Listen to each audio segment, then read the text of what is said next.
علماء کرام آپ جیسے مشائخ بیٹھیں اور پاکستان کو اسلامی پاکستان کے اتنے قریب کر دیں کہ اب کوئی تردد نہ رہے کہ وہ الگ ہے یہ الگ ہے، جیسے کہ ڈاکٹر صاحب فرما رہے ہیں ایسا آج ممکن ہے کہ سب یکجا ہو جائیں اتحاد کے ساتھ اور ایک ایسا نظام پرووائڈ کر دیں کہ یہ بالکل اسلامی نظام ہے؟ دیکھیں، بنیادی بات یہ ہے کہ 1941 میں عثمانیہ یونیورسٹی کے کچھ طلباء نے بانی پاکستان قائد اعظم محمد علی جناح رحمۃ اللہ علیہ سے سوال کیا کہ مذہب اور مذہبی ریاست اس کے لازمی عناصر کیا ہیں؟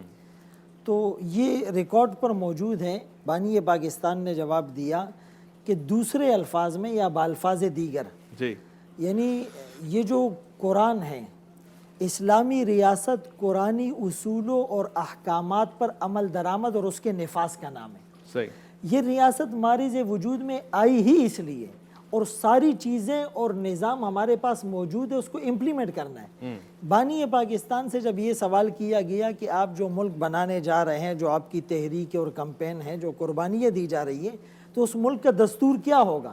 تو ایک مختصر جواب انہوں نے دیا تھا کہ لوگ ہم سے دستور کا پوچھتے ہیں، دستور تو 1400 سال پہلے جو ہے وہ قرآن و سنت کی شکل میں آ چکا ہے۔ بے شک۔ ایک موقع پر جب ایک صحافی نے پوچھا کہ بھائی آپ جو ملک بنائیں گے اس ملک کا نام آپ پاکستان رکھیں گے، اس پاکستان کا مطلب کیا ہے؟ تو بانی پاکستان نے ایک چھوٹے 6 سالہ بچے کو بلا کر کہا کہ پاکستان کا مطلب کیا؟ تو اس نے کہا لا الہ الا اللہ۔ تو صحافیوں کو مخاطب کر کے کہا کہ ہمارا تو بچہ جانتا ہے کہ پاکستان کا مطلب کیا، لا الہ الا اللہ۔ اس زمانے میں بنیادی طور پر ایک تحریک چلی تھی، شودی تحریک جس کو کہتے تھے۔ اس کا مقصد تھا کہ لوگوں کو ہندو بناؤ۔ دوسری تحریک RS کی چلی کہ یا تو ہندو بناؤ اور یا مسلمان وہاں چلے جائے جہاں ان کے آباء و اجداد تھے۔ اور تیسری تحریک وحدت ادیان کی تھی۔ وحدت ادیان کی تحریک کیا تھی کہ آپ توحید کی بات تو کریں، آپ بھگوان کہیں، آپ ایشور کہیں، آپ گاڈ کہیں، آپ خدا کہیں، آپ رب کہیں، آپ اللہ کہیں، لیکن رسالت کی بات نہ ہو، نظام کی بات نہ ہو۔ تو اس موقع پر دیکھیں علامہ اقبال نے کیا کہا تھا، بازو تیرا توحید کی قوت سے قوی ہے، اسلام تیرا دیس ہے تو مصطفی ہے۔ تو ہم وحدت ادیان کے ساتھ وحدت ناموس رسالت پر بھی چلتے ہیں۔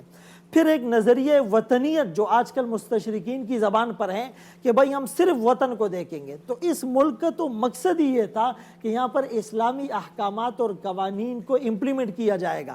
ابھی بھی جیسے ڈاکٹر صاحب سے ہماری بات ہو رہی تھی کہ اس ملک کے اندر جو جید علماء گزرے ہیں، جو اکابر گزرے ہیں، جو دانشور گزرے ہیں، جو اسلامی سوچ اور بیداری رکھنے والا طبقہ گزرا ہے، انہوں نے ہر چیز کو تحریری شکل میں، مسودات کی شکل میں آپ کے حوالے کر دیا ہے۔ لیکن بدقسمتی سے کچھ ایسی لابیز ہیں جو اس چیز پر عمل درآمد کرنے کے لیے اور اس کے نفاذ کے لیے تیار نہیں ہے۔ لابیز آپ سے زیادہ تو الحمدللہ علماء اور اکابر کی وہ محنت پہلے بھی تھی اور اب بھی علماء اس پلیٹ فارم پر جمع ہونے کے لیے تیار ہے۔